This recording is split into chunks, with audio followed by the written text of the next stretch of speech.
Okay, so let me say a couple of words about yay, final homework. This is a problem that I discussed in passing, when we were, earlier, when we first started talking about the notion of integral closure. Suppose R is integral domain, show that if R is integral, or show that R is integrally closed if and only if R X is integrally closed. The direction from Rx to R is easier.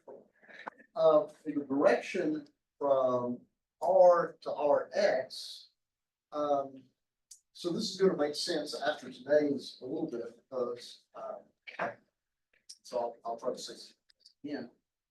You might want to show that if B is valuation,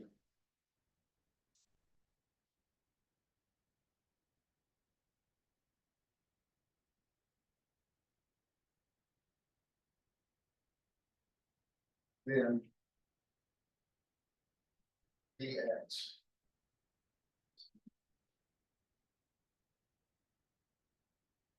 What this connection, how this connection might help might be a little bit more. I'll make this a little bit less mysterious today. It's easier to do this for valuation domain, and that might be helpful. For the second problem, recall that if you have a commutative ring with one, R is called quasi-local. If R has a unique maximal ID, some authors call this local, but I don't use that terminology because a commutative algebra local usually means quasi-local plus a theory. So when you see the word local a lot of times used in research, they'll be referring to the theory ring, which we don't want to see. Additionally, we say that an integral domain is a Bezout domain if every finitely generated idea is principal. Notice that if you have an Ethereum Bezout domain, it's PID, right? Because the theory would mean that every idea is finitely generated and then so this is the non-Noetherian analog principal idea. These exist in abundance. The ring of entire functions, for example, on the complex plane is the Bezout domain. It's not PID. Show that the integral domain V is a valuation domain if and only if V is a quasi-local Bezout domain. So this valuation domain, it's quasi-local and every finitely generated ideal is principal, and the converse. For the setup for number 3, let R be a domain with quotient field K. An element omega in K is said to be almost integral over R, I should have said, if there's a non-zero R and R such that R times omega n is an R for all n. So R is like I like to call this an anchor, right? R absorbs all powers of omega and pushes it down into R. The collection of elements almost integral over R is called the complete integral closure, right? So this is like integral closure is all the integral elements, complete integral closure is all the almost integral elements. And it's denoted by R prime. It is straightforward to verify that R prime is a subring of K containing R. Do this yourself. You want to prove this. Take it. We say that a domain is completely integrally closed if it contains all of its almost integral elements. So if R prime equals R, we say the ring is completely integrally closed. Number A, find the domain R in an element omega in K, since the omega is almost integral over R, but is not integral over R. This is important because there was a misunderstanding as recently as 100 years ago about this. In fact, in a paper by a famous mathematician back then, they took the definition of integral to be the one that I've given you up there for almost integral. It turns out that they're equivalent if the ring is Noetherian, but if it's not, so that'll give you a hint to where to find an example. Find an example of an element that's almost integral but not integral. You might look, so I get this. One good place to find this all over the place. And actually later in the problem, you see if B is a commutative ring of identity and A is a subring, you might look at a construction like this. It's easy to find almost integral elements in our integral here. Show that if omega is integral over R, then omega is almost integral over R. Otherwise, it would be a stupid choice of terminology, wouldn't it be? And hence the integral closure of R is contained in the complete integral closure. Number C, show that if R is Noetherian, then any almost integral element over R is integral, right? So in other words, these notions are the same for theory. Integral and almost integral. And finally, let V be a valuation domain that's not a field. We've actually shown last time that every valuation domain is integrally closed. They're always integrally closed. They're almost never completely closed. Show that V is completely integrally closed if and only if V is one dimensional. That is, every non-zero prime ideal is finite. Here, remember, I'm assuming valuation domain is not a field. So that's it for the homeworks. Hopefully this will be a lot of fun. Let me know if you have difficulties, and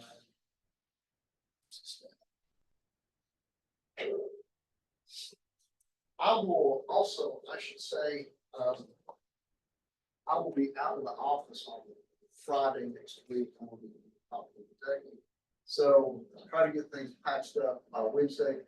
If you run into problems, worry not, little soldiers. I will be there for the back end on Saturday. You can have a reasonable extension if you're having trouble getting things finished up. I can help you out with my family when I get back. Okay. Okay, any questions from last time? Okay, so let's hit this with evaluations and stuff. I like evaluations. Here. I'm not gonna, I'm gonna talk you through the parts of some of it. I'm not gonna prove some of it because you see some homework. Some of it is.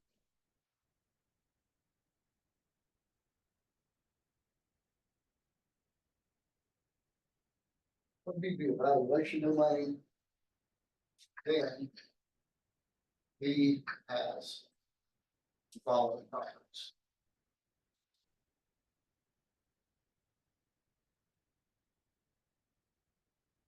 Number one,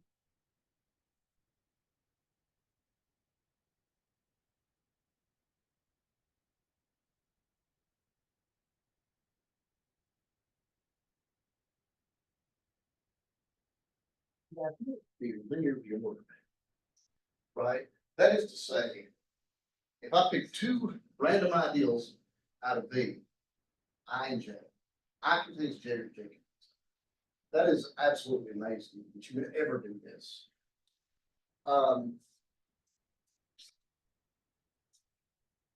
Number two, E is quasilocal. So it's got a unique maximal ideal. 3.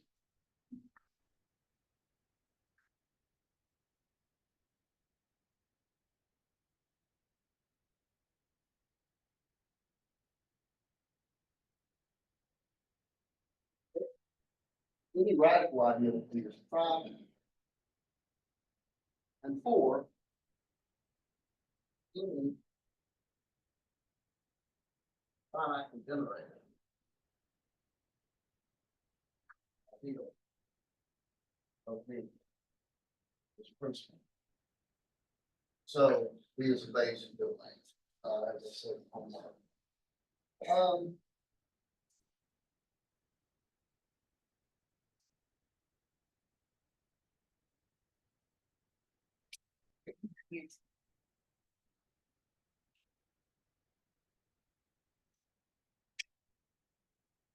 So,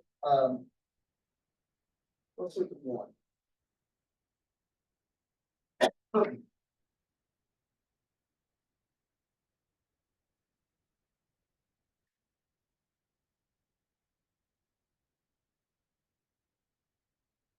Let's suppose just for a moment that we can't compare I and J, right?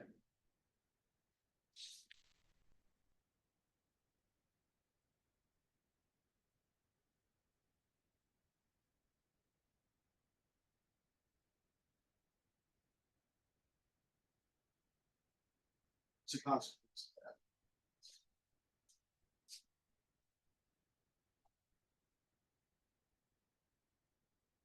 Well, since I is not contained in J, it must be. There's this X with an I, but not the J. So that means that I can't be connected to J, and what else? Yeah.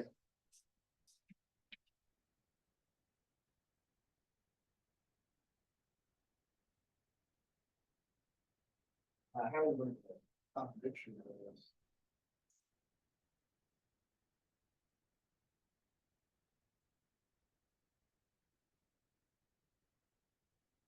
What do you know about X and Y since you live in valuation domain?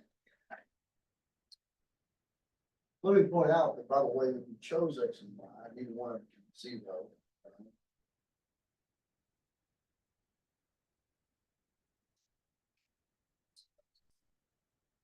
Right.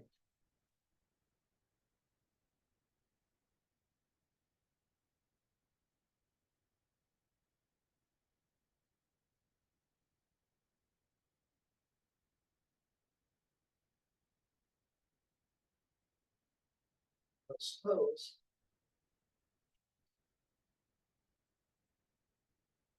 this implies Y is dx, so the D. And what's the problem with that?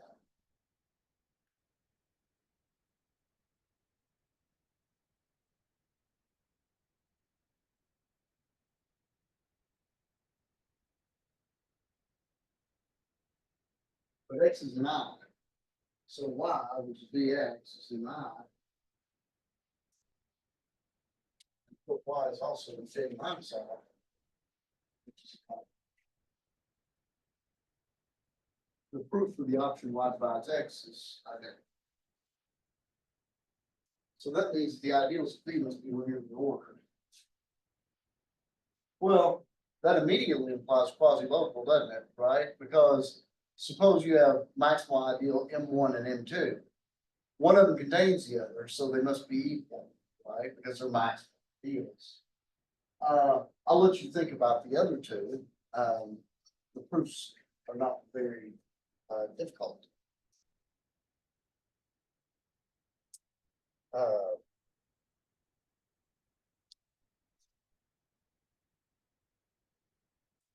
Definition. 925.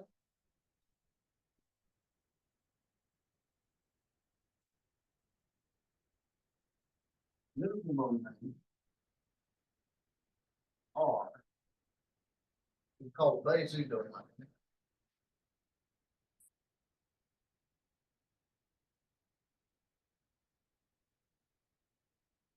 Yeah. Every finite derivative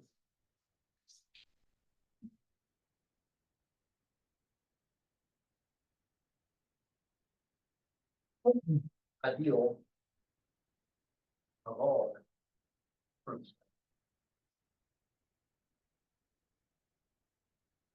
As you will see in your homework, any valuation domain is Bezout. That's statement 4 in theorem 924. And so this gives like a large class of Bezout domains. One that's not a valuation domain is the range of entire functions, as I said, in the complex plane. That is a Bezout domain. It's not a PID. Of course, all PIDs are Bezout domains. I'm gonna leave this one. I'm recording this for your notes. But we'll not prove it for reasons that I'm obviously going to understand.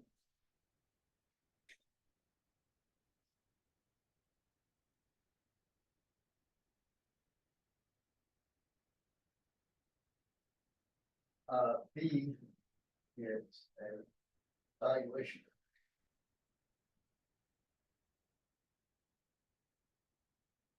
If and only if B is a quasi-local phase.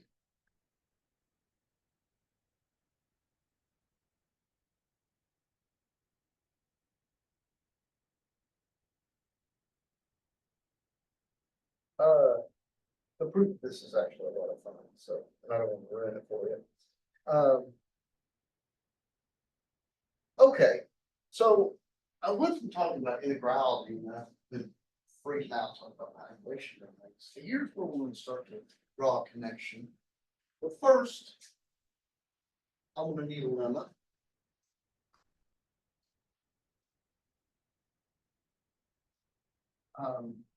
Actually, I think we might start with that question. Right. Definition.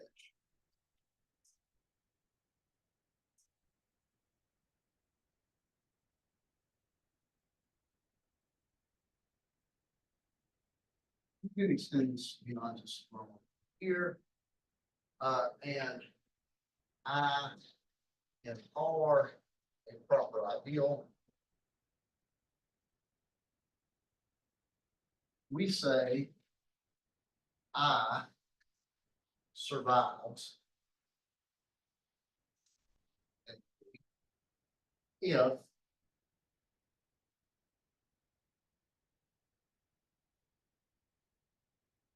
IT. So really what we're saying is, so I and here a proper ideal.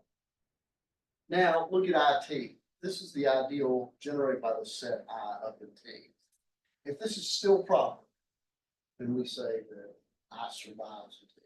So it doesn't blow up to the whole range. I can think of an ideal that will always survive. Anybody help me? Be a smart aleck. Zero. The zero ideal will always survive, right, in this circumstance. Let me give you some examples.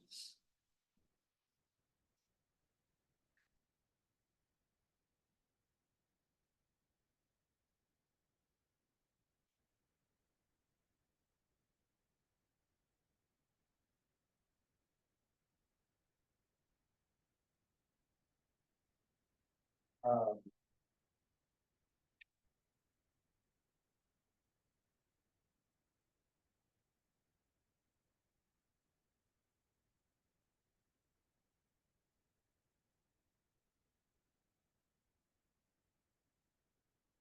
in fact, you get to I, which is set of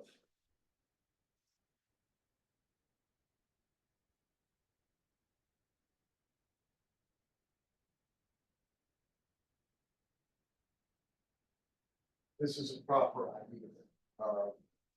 Yes. Like I said, zero always survives. Anybody give me an ideal that doesn't survive?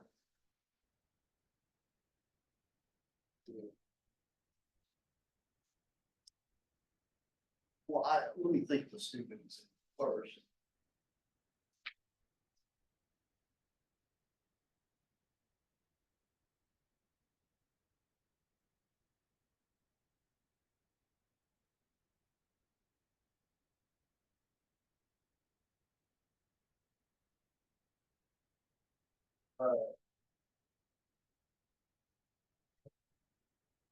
Right. In fact, only the zero ideal survives in the extension from Z to Q, right? Because what's the ideal generated by two up in Q? Well, two is a unit, right? So you might say, well, you're a big fat cheater because that's the closure that's here. But there are variants on this. So for example,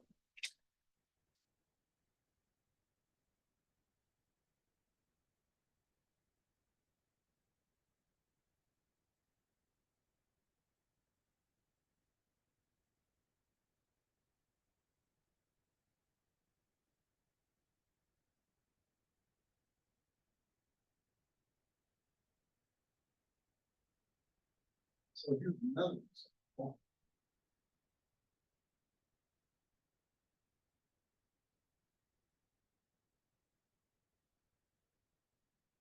Notice in Z localized in 3, this is a set of fractions A over B, where B is not divisible by 3.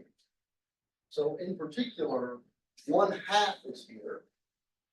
So if you look at the ideal generated by 2 up here, you've got 1/2 in the ring, 2 there. So the ideal generated by 2 has to contain 1 in the whole thing. So 2Z does not survive in this one either, and that's not the quotient. But here is, so I've told you what it means for the ideal to survive. It's just when you take that ideal as a set and see what that generates up in the bigger ring, it remains a proper ideal. Here it is, an important lemma.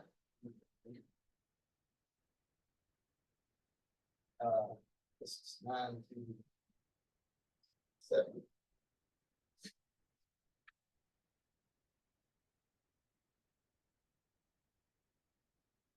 Supposed to be a integral domains R inside T.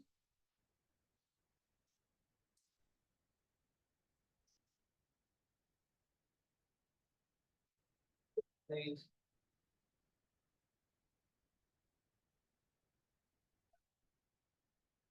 I and R proper ideal.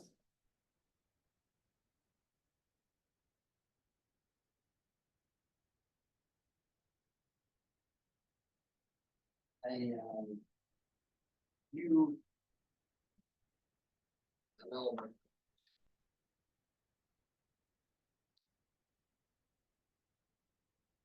for unit T. Then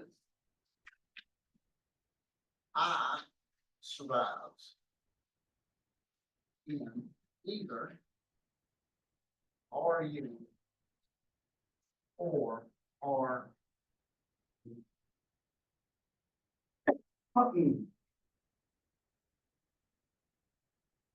It's let me point out here that you really, this is just some non-zero element. T, well, T is kind of arbitrary because where you're concerned about survival is it here. So the fact that this is, I could have said an element of T. Right. An element of particle, so extension when you call it. I survives an even ring extension that you get when you join U or U inverse. And that's surviving at least 50 places.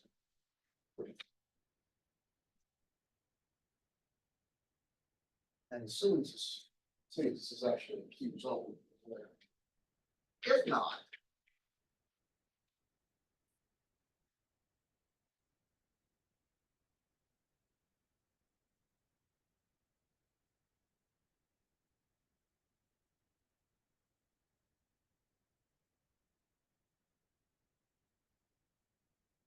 and this gives us the equations.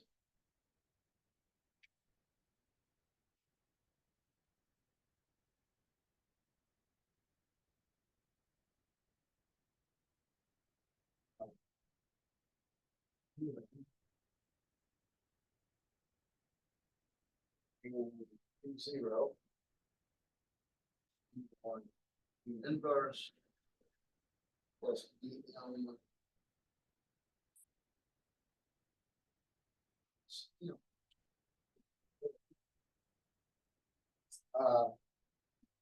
With each AI, BJ, then I go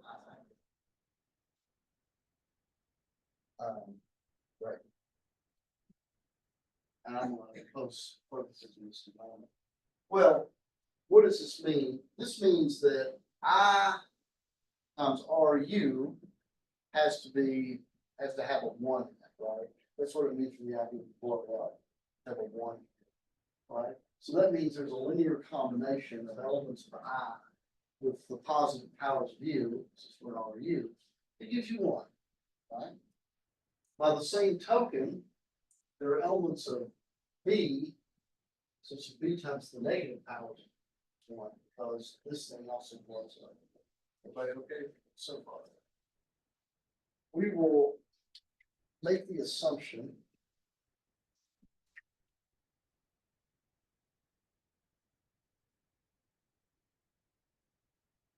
and it might be.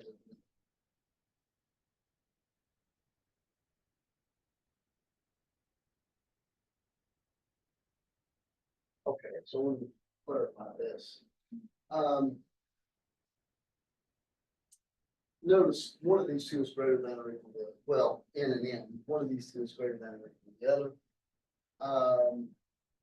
I will take N to be the greatest one, and I will assume, because if it's not, I'll just interchange the roles of U and U inverse. Because symmetrical. So I'm assuming that n is greater than or equal to m, and among all these relations that can be written by this, n is minimal. That is to say, I've got a linear combination of n plus one things in I R U that equals one. I can't do that with a shorter relation. Okay.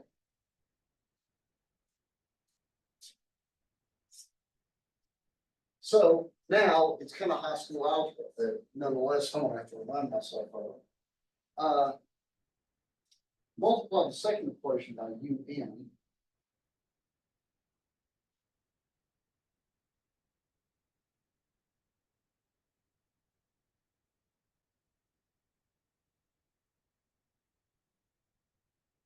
And I will get B0 un plus B1 un minus 1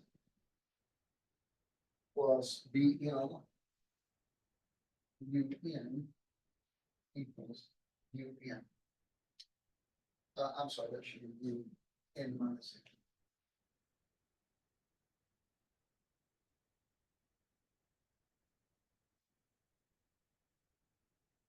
And I'm going to rearrange this a little bit. I'm going to write this as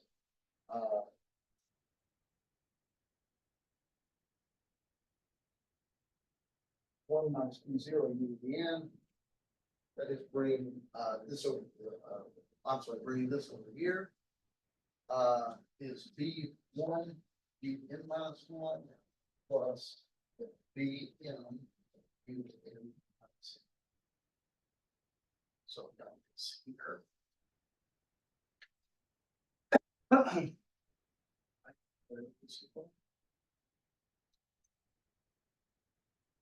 Now multiply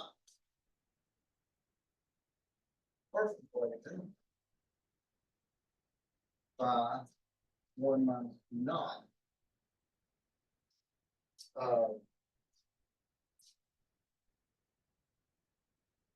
And so let's do that. Let's see. Yeah. So I get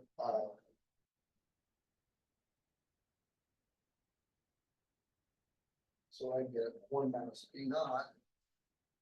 Oops. A0 is 1 minus B0 A1U plus 1 minus B0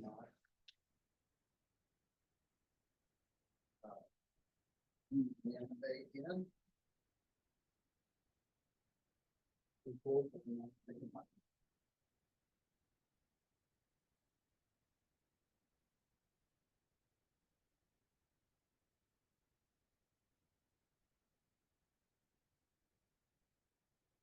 So far.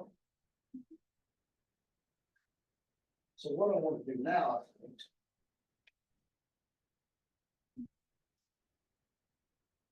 so I'm going to take this piece here and substitute it. All right, 1 minus B0 UN. I'm going to replace with this mess here. So when I write it out, I get 1 minus 1 minus B0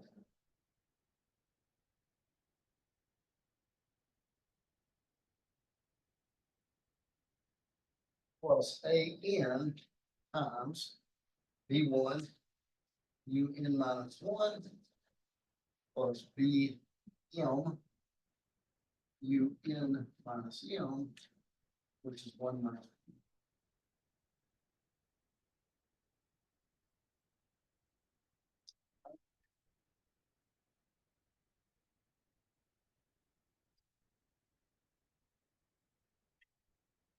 Good. Let's take the B0 here.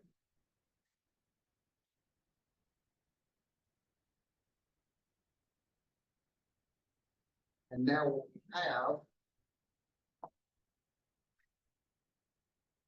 is an equation in positive powers of U that equals 1, just like this. Right? I mean, you'll have to kind of rearrange some things, right? But here we have 1 minus B0 A1U And notice this part went up until you hit the, n minus one power. Then when you substitute that in, all powers of u are less than n minus one.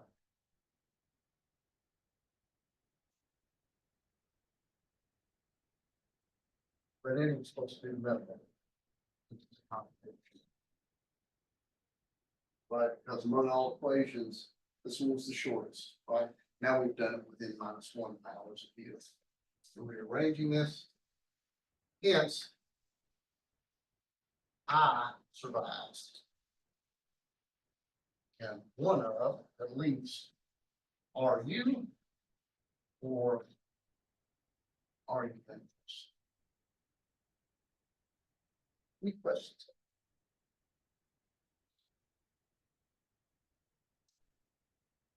Okay. And here is the big deal for this.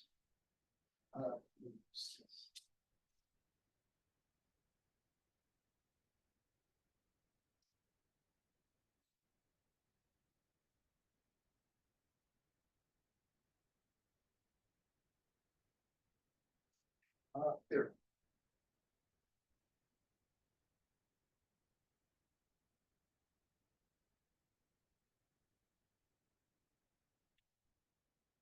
But R be a domain of proportion to K.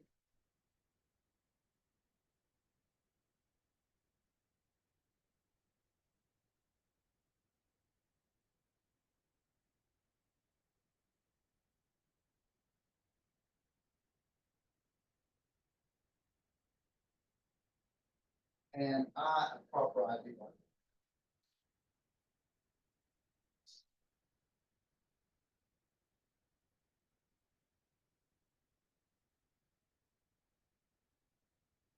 And there's valuation over it.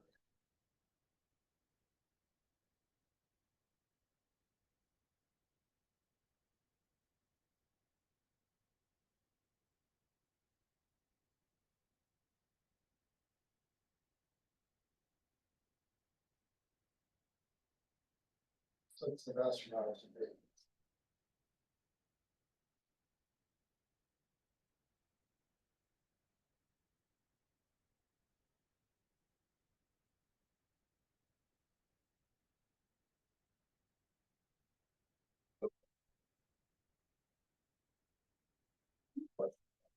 Or well, any questions? Let's talk about the statement of the point.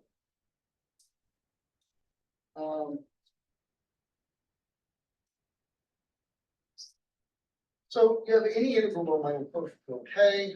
If you had a proper ideal of R, then you can find a valuation over where that ideal survives. This is actually very powerful theorem. Let's go through the proof of this.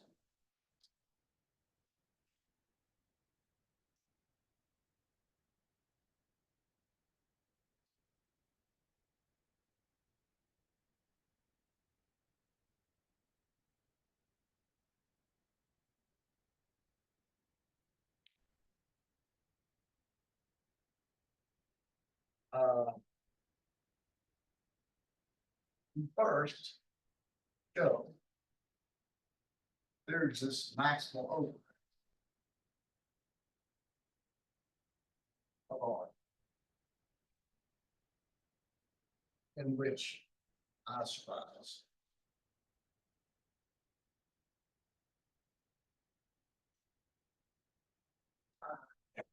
By the way, what does it smell like to you all when I make this claim? Start off by saying, okay, I can find some maximal overring that survives. What's it sound like? So it's coming.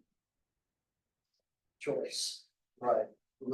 It sounds like choices, because it sounds like we run through some, and we do. So we're going to start by consider pairs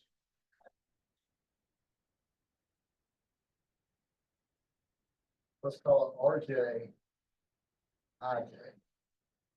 And I'm gonna tell you a little bit about this. I, where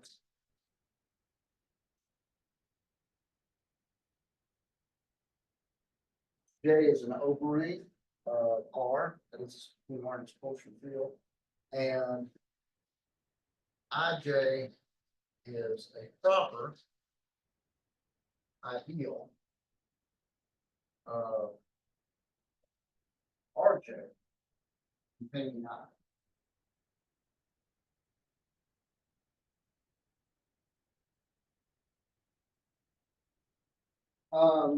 Let me point out that this is a huge mess, right? Because what you have is you have lots and lots of ring parts that are overrings involved. They're all over the place.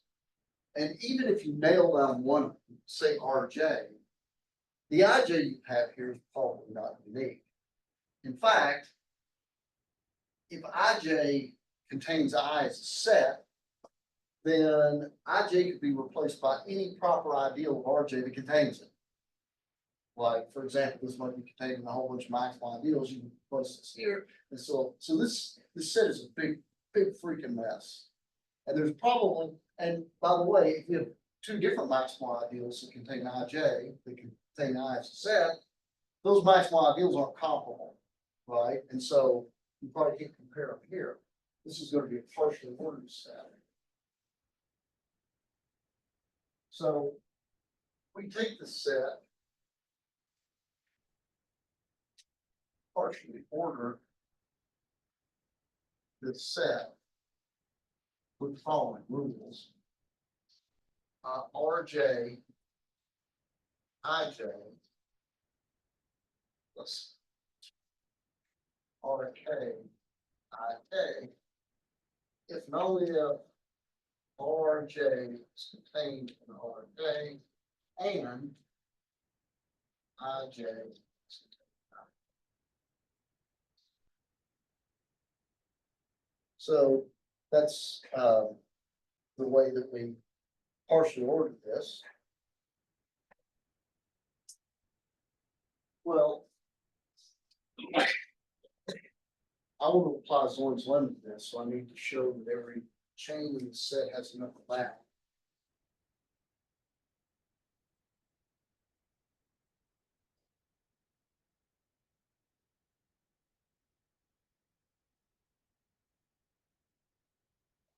Some aspect choice.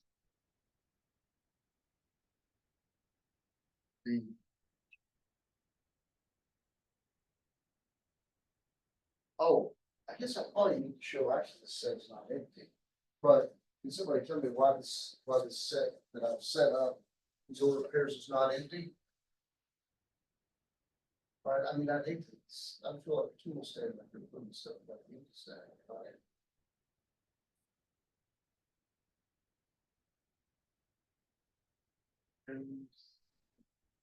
Right.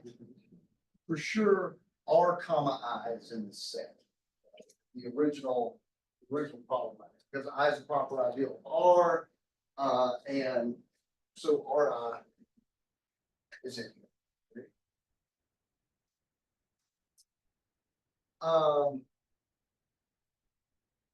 What we need is an upper bound. So let's call it BJ B given by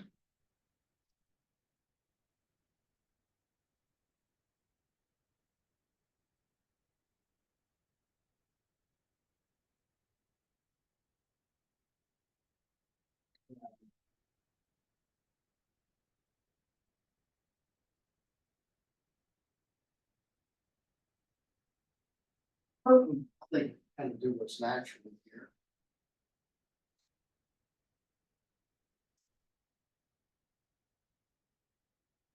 Let B be the union of all these R alphas, and let J be the union of all the J alphas. I guess I'll just call that.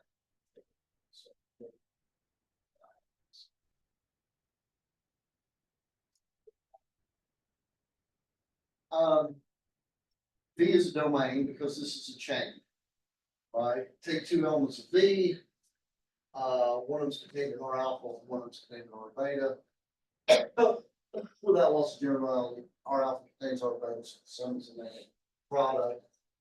J is an ideal because it's closed under addition by the same argument before. And if you multiply anything in V times something in J, well, that thing from V came out of some R alpha, the thing in J came out of some R I beta. I beta is contained in R alpha without loss of generality, so the product is in I alpha, so it's in J. So is everybody comfortable with this union here? Still union being like a ring and not good. We need to show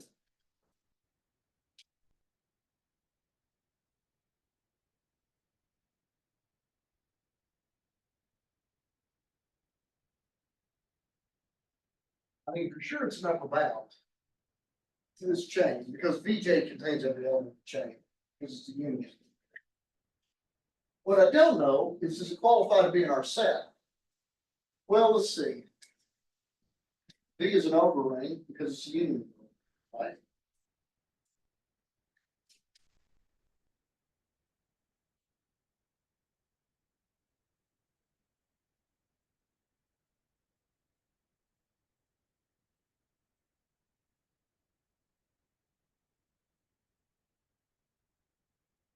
And V is an ideal constant. And J is an ideal. I did write it's proper. How do I know that J is proper?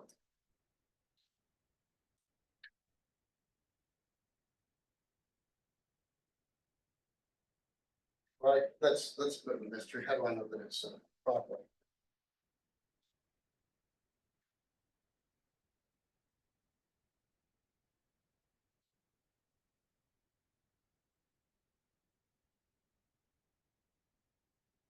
Well, J is not proper. It has to contain one, doesn't it? And what's the problem with J containing one?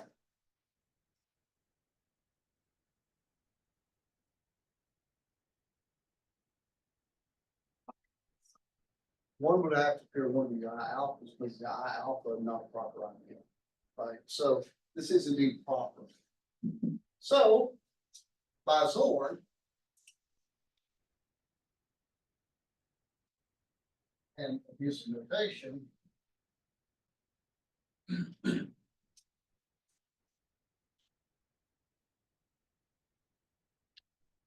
BJ here on my scale. Zorn's only guarantees that there is some maximal element, and we'll just continue with our notation and call it BJ. The last piece I need is notice that I survives in V because notice that IV is contained in J, which is proper. Right. So it remains to show that V is a valuation domain.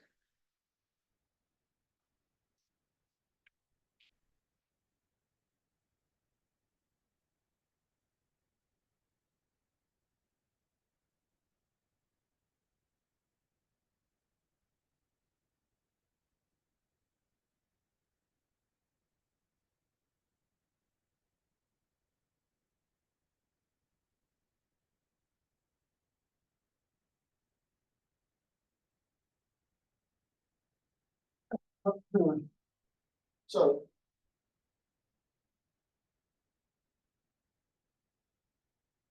for zero, let alpha be a non-zero element closure. I need to show that either alpha or alpha inverse is in V. So let's suppose alpha and alpha inverse are both not in V.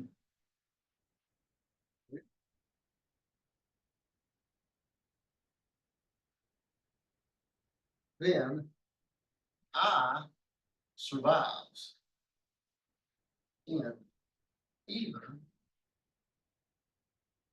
alpha, or I'm sorry, B alpha or B alpha inverse.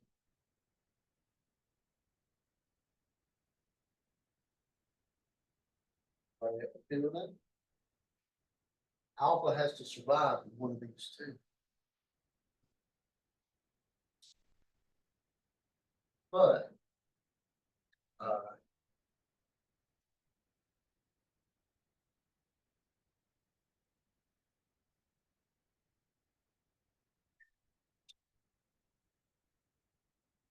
so alpha, or I'm sorry, I has to survive in one of these two rings. Without loss of generality, suppose I survives the alpha. Well, then, as alpha is not in V strictly contains V alpha. And I survives V alpha. And this contradicts the maximality of V.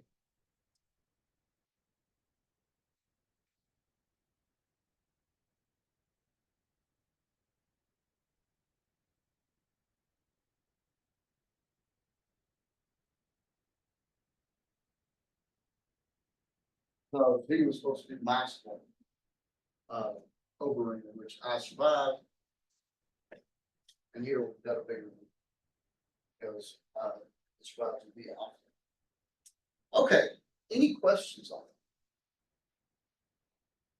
So now that we have this in hand, I'm going to give you this theorem here.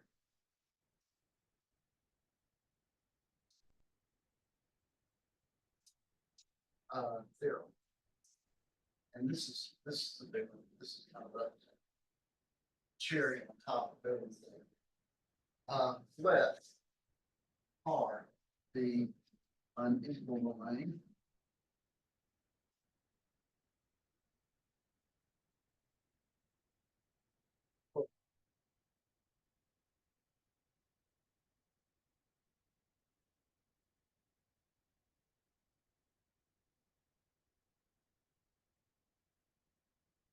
If R bar is the integral closure,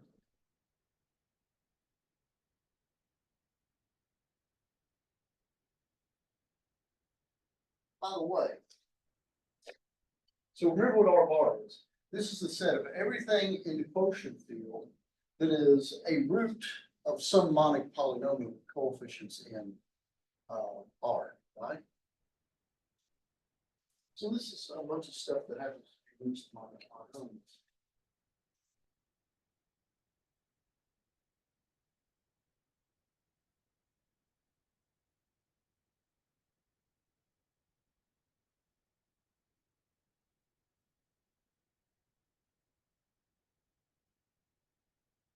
Theorem of closure is the intersection of all valuation overrings of all.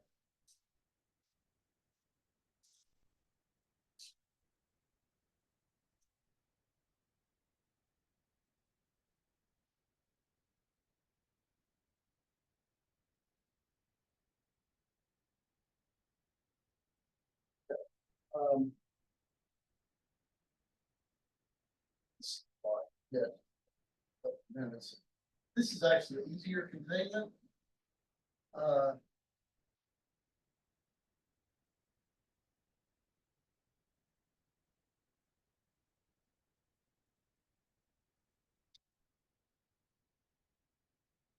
Easy evaluation of the R. Then and so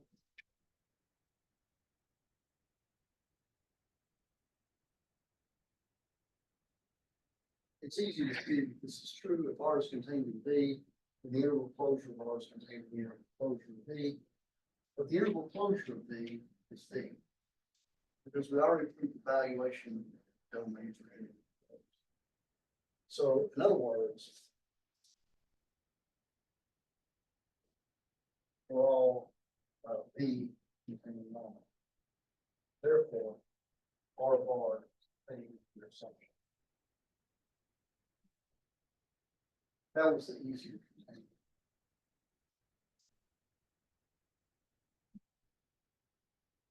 How about the other? Right, that's the interesting part is the intersection of all valuation overrings is integral. Let's see how far I can get here. Suppose now.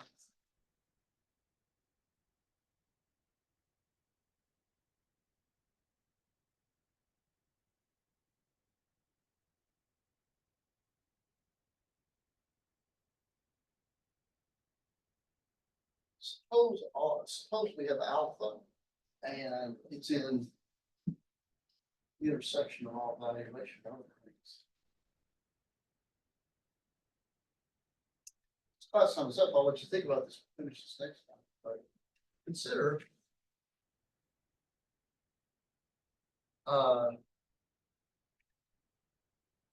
notion of integrality.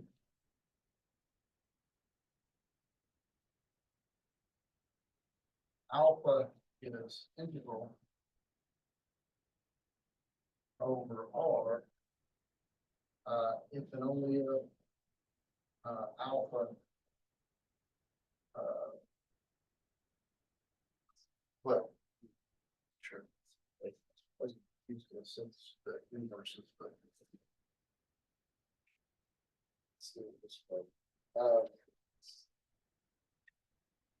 But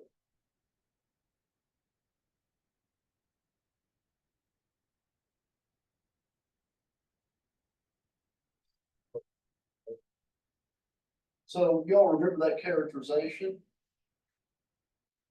All right. See if you can use this to get the other one. If you can't, we'll talk about it. Any questions? Okay. I will see you all on Monday.